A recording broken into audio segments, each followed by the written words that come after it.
Bonsoir, bienvenue dans ce 20h, le point de l'actualité nationale et internationale, avec tout d'abord les principaux titres. Le dernier conseil des ministres de l'année tenu ce mercredi à Yamoussoukro, la capitale politique. Le gouvernement annonce la construction de plusieurs centres hospitaliers universitaires et des hôpitaux militaires. Le gouvernement a également annoncé le prix minimum garanti du kilogramme du cacao, 750 francs CFA. Le groupe américain Hershey, spécialisé dans la transformation du cacao, s'installe en Côte d'Ivoire. L'accord a été signé par le vice-président Daniel Kablan-Duncan en visite de travail à Hersbourg. Le compte-rendu de notre envoyé spécial aux États-Unis. Et dans ce journal, nous irons à Bétier, ville de l'Est de la Côte d'Ivoire située dans la région de l'Indiéné-Jouablin, où les populations recourent au bac pour traverser le fleuve Comoé. Le chef de l'État va inaugurer dans quelques jours le nouveau pont. Vous en saurez davantage. Des Ivoiriens en situation de détresse en Libye sont de retour au pays dans le cadre du rapatriement organisé par le gouvernement ivoirien. Au micro de nos reporters, vous entendrez ces Ivoiriens heureux de regagner leur pays.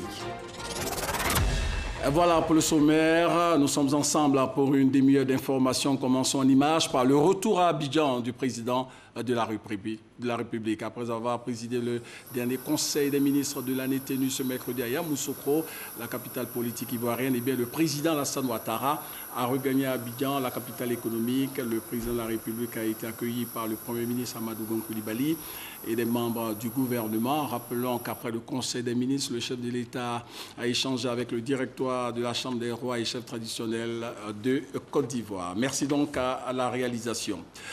Un retour maintenant à Yamoussoukro et direction la Fondation Félix Houphouët-Boigny pour les temps forts de ce conseil avec nos reporters Awa Touré et Mahama Traoré. Yamoussoukro, ce mercredi 20 décembre 2017, il est un peu plus de 11 heures lorsque le chef de l'État fait son entrée à la Fondation Félix Houphouët-Boigny pour la paix. À son agenda, un conseil des ministres a présidé, le dernier de cette année 2017. Malgré une baisse de la production due à des raisons climatiques, le Conseil a maintenu le prix du kilogramme du café à 750 francs CFA pour la campagne 2017-2018.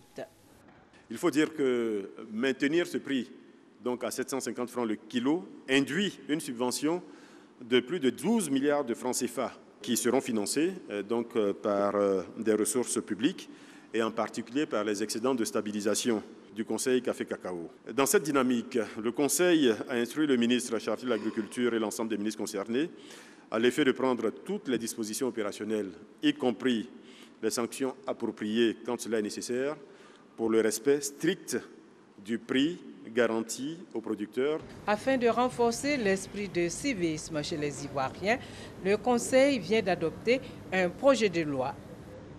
Ce projet de loi met en place un ensemble d'actions qui visent principalement l'épanouissement de la personnalité de l'individu et sa socialisation pour en faire un citoyen conscient de ses devoirs envers l'État et de ses responsabilités envers la société.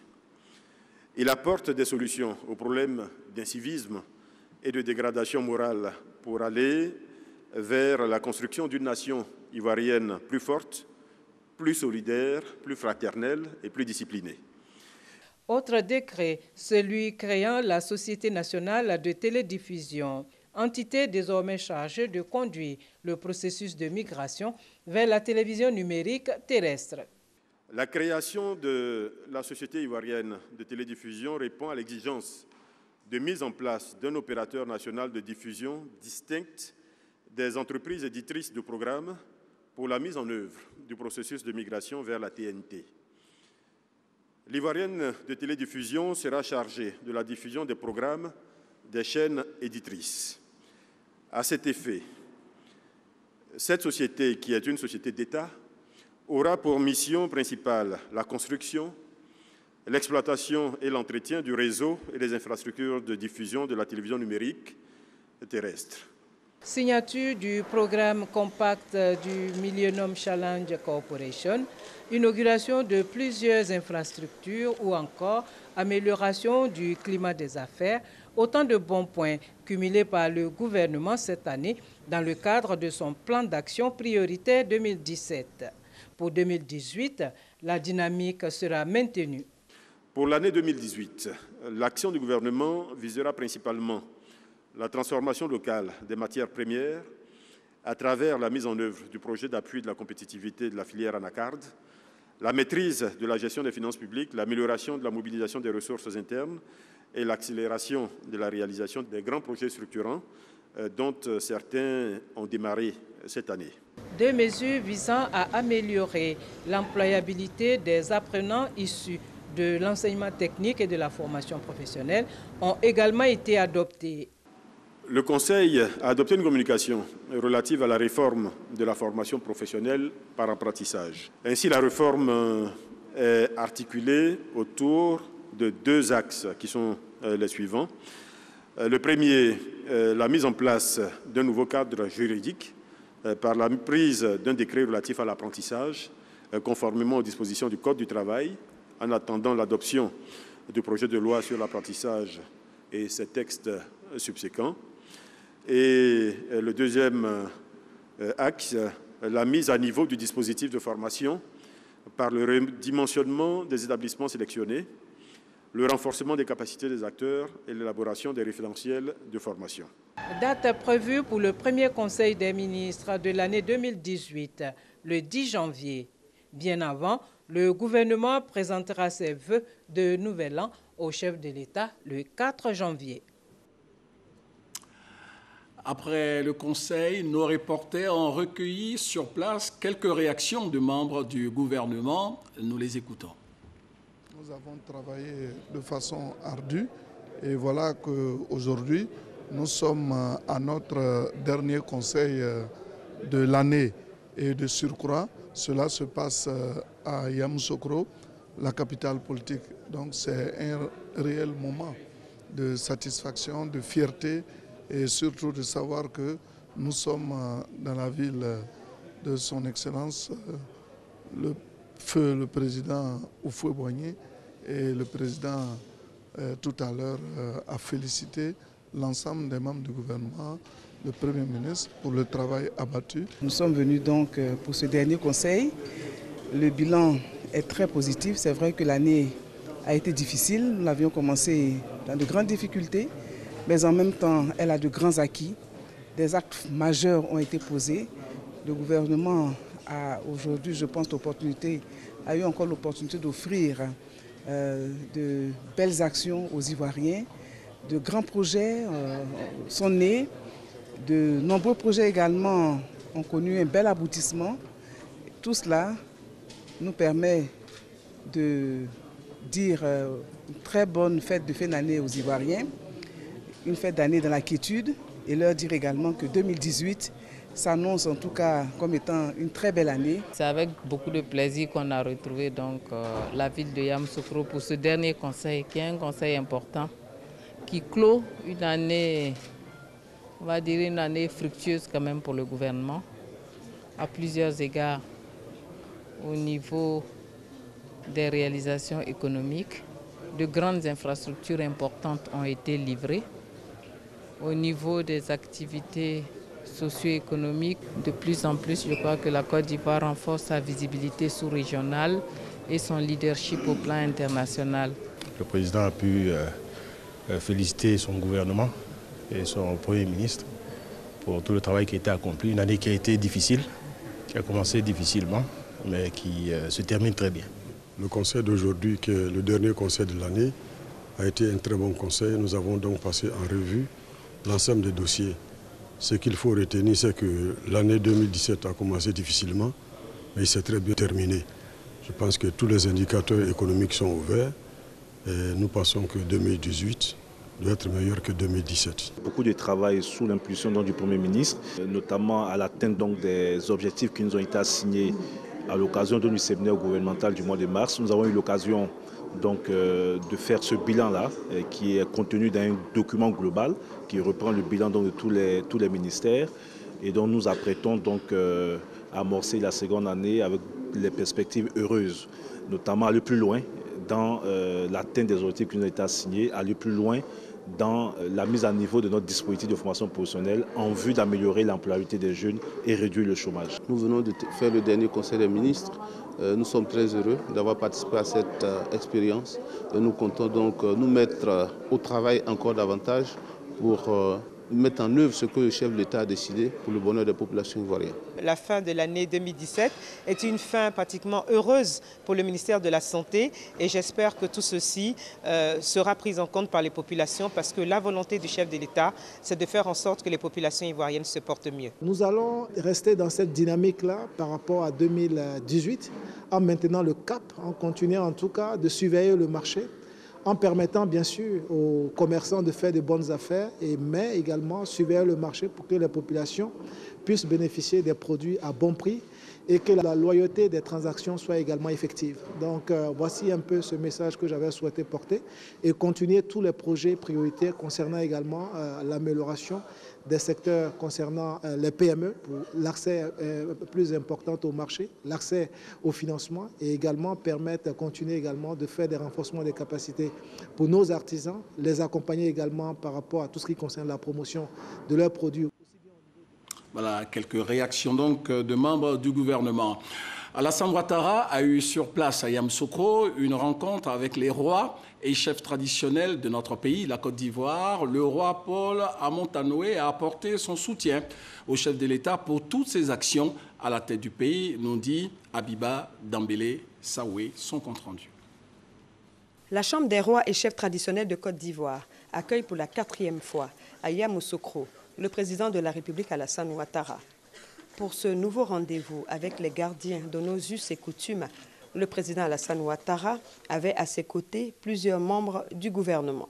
Sa Majesté Nana Amontanoé a placé cette rencontre sous le signe des concertations régulières entre le président de la République et les gardiens de nos traditions. Cette rencontre a porté sur 2 points, mais lui-même il s'est ouvert à nous. Il a dit combien il a été peiné par cette année 2017 quand il avait espéré, à partir de 2016, la Côte d'Ivoire a continué à rayonner de par le monde en faisant montre de sa stabilité et de son progrès constant. Malheureusement, 2017 a été extrêmement difficile, mais il garde bon espoir qu'à partir de l'année prochaine, la Côte d'Ivoire reprendra son bon train et que les choses iront nettement mieux et continueront à aller toujours mieux. Maintenant, il y a eu des questions peut-être spécifiques.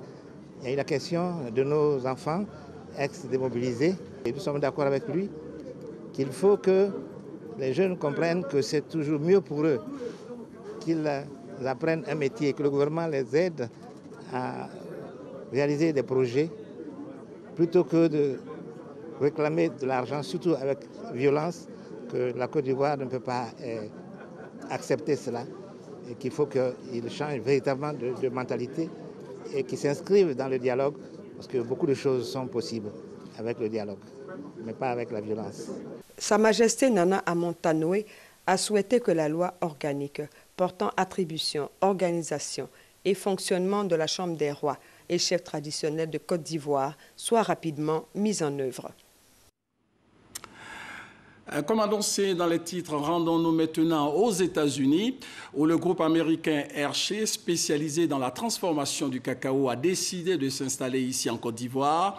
L'accord a été signé par le vice-président Daniel Kablan-Duncan, direction Harrisburg, dans la capitale du Commonwealth de Pennsylvanie, avec notre envoyé spécial Sylvie Touré.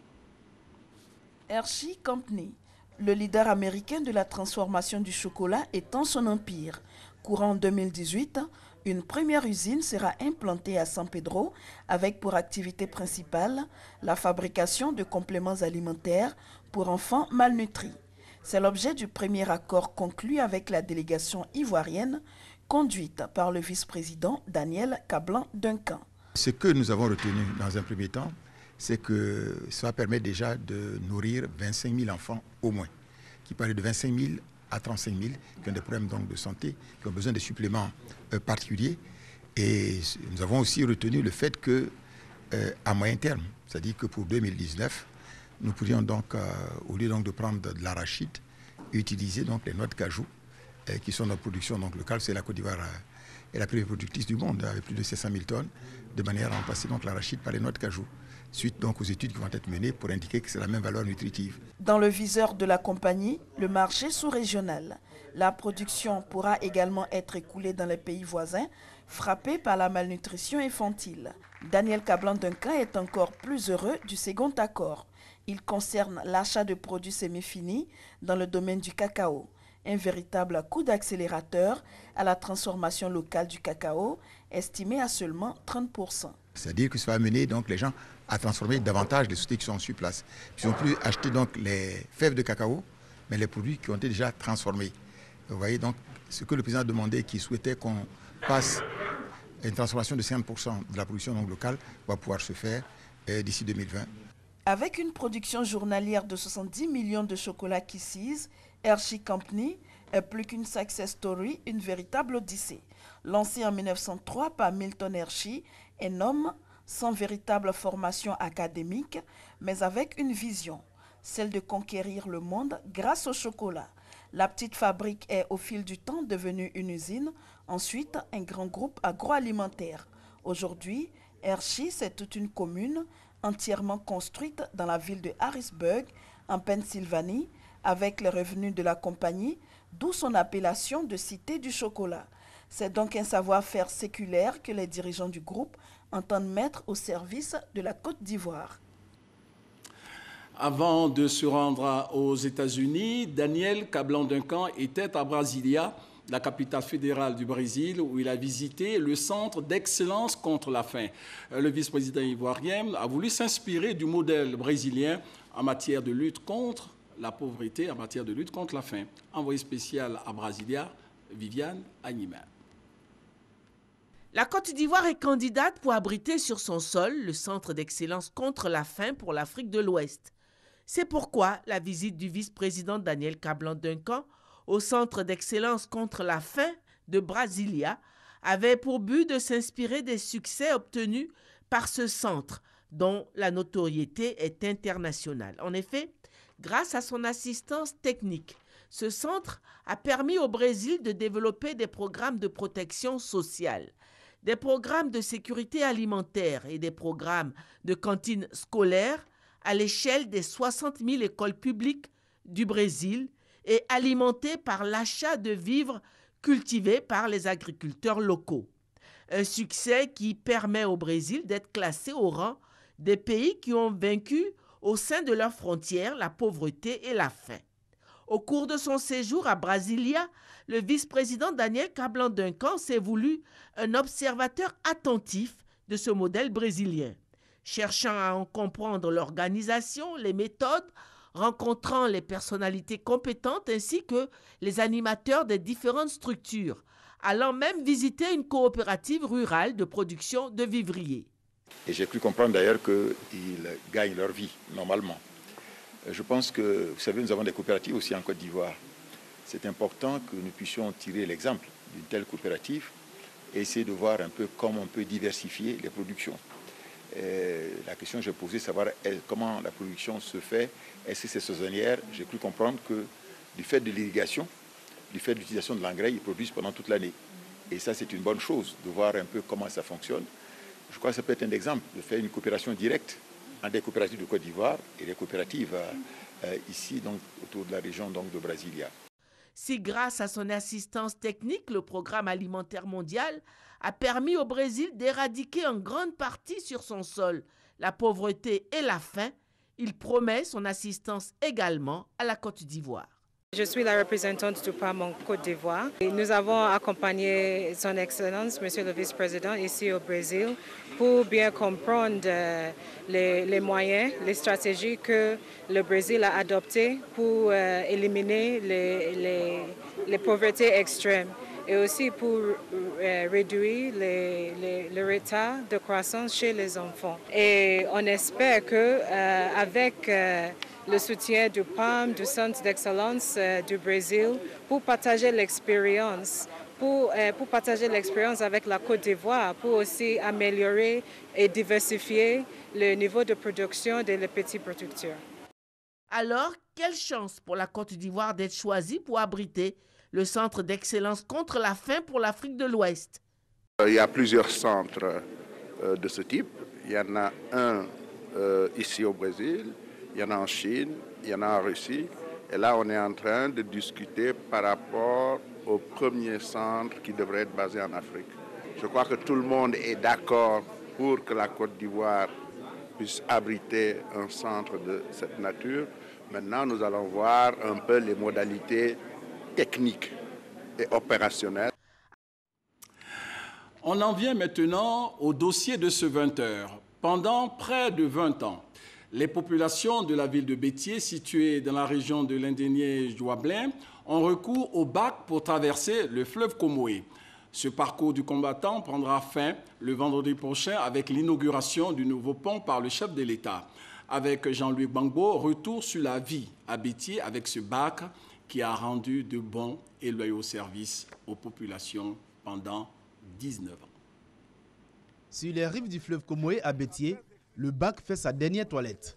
Ce petit bateau permettait aux habitants de cette localité, située à 218 km d'Abidjan, de relier les deux rives du fleuve, mais également d'accéder aux autres villes du pays. Simplice a servi sur ce bac pendant 9 ans. Avec ses collègues, il prépare la dernière traversée qui sera symboliquement effectuée sur le bac à l'occasion de l'inauguration du nouveau pont de Bétié. Des derniers moments qui l'amènent à se remémorer quelques bons souvenirs vécus sur ce bac.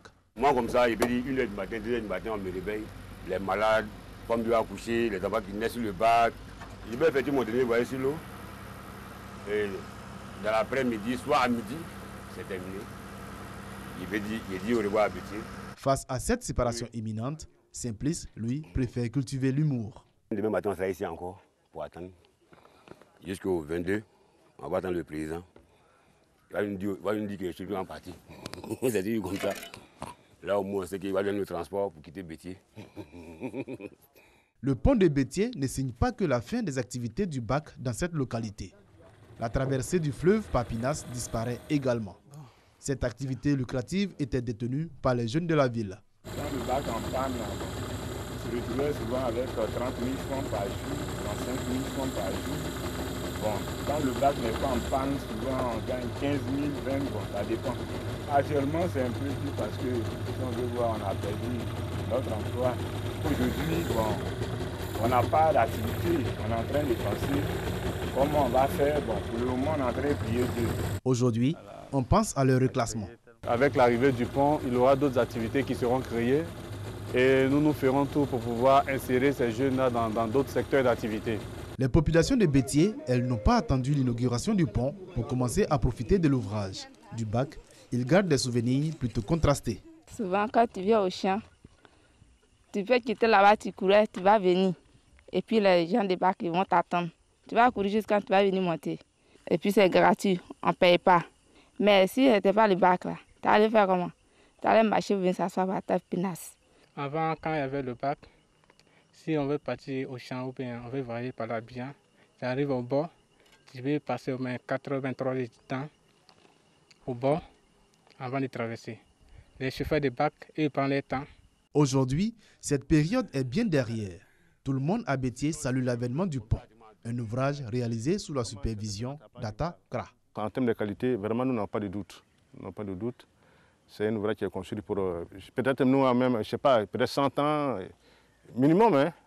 Donc ça veut dire qu'aujourd'hui, la population sera servie. Plusieurs générations vont passer sur ce pont-là. Donc ça, en termes de garantie, je peux vous dire qu'il n'y a pas de problème.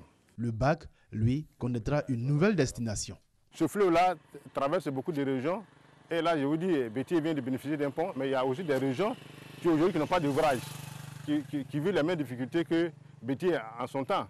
Donc nous allons donc redéployer ce bac-là dans ces zones-là pour permettre à ces populations de pouvoir se déplacer en attendant qu'ils puissent avoir un pont.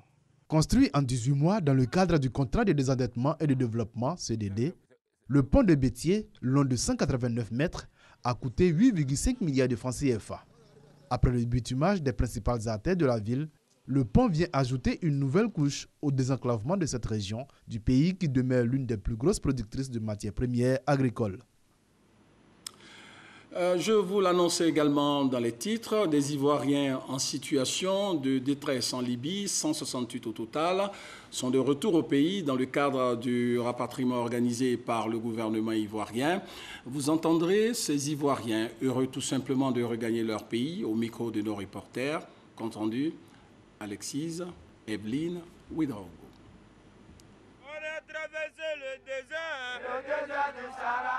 Dans le bus qui les conduit du tarmac à la salle de contrôle, des chants, des rires. Ces 168 Ivoiriens retrouvent Abidjan après de longs mois passés à souffrir en Libye. Amadou, lui, a quitté Abidjan depuis 6 ans. 6 années à sillonner les pays du Maghreb pour atteindre l'Europe. Mais que de douleurs vécues. Comme porté par ses souvenirs, il donne de la voix et pousse la chansonnette. Au revoir l'Algérie, adieu la Libye. Dans le désert, il a perdu son frère, tué à bout portant par une milice. Cette nouvelle, il devra l'annoncer à sa mère. La vieille ne sait pas. Elle n'est pas au courant de quelque chose. Il a vu les trucs. Il a entendu aussi les trucs. Moi, il sait comment il veut l'expliquer. On est sorti pour elle, mais ça n'a pas marché. Mais aujourd'hui, moi ici, là, ça va la faire mal. Il a perdu mon grand frère, mais c'est seul Dieu qui sait ce qui s'est passé. Mais j'encourage encore tous mes frères qui arrivent à gagner 1000 francs dans les journées, 2000 dans les journées. Ils n'ont qu'à toujours rester dans le travail parce que la Côte d'Ivoire, c'est le meilleur pays en Afrique. Sur ces 168 Ivoiriens rapatriés, 3 femmes et une dizaine d'enfants, d'anciens migrants sont venus leur apporter leur soutien. Leur dit bonne arrivée et que désormais nous sommes chez nous.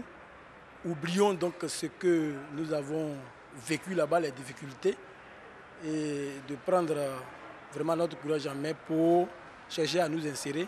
Outre des kits alimentaires, ces personnes bénéficieront d'un hébergement de 2 à 3 jours et d'un appui financier symbolique.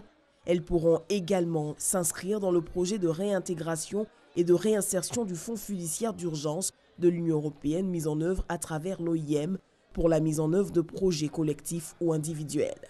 C'est au total plus de 2330 Ivoiriens qui sont revenus en Côte d'Ivoire depuis 2015. Au total 1200 de la Libye. Quand nous faisons le point, c'est une excellente opération. C'est un gouvernement qui montre qu'il est aux côtés de sa population, qu'elle soit ici en Côte d'Ivoire ou à l'extérieur de nos frontières. Nous avions prévu d'autres opérations, mais la situation sécuritaire en Libye s'est constamment dégradée.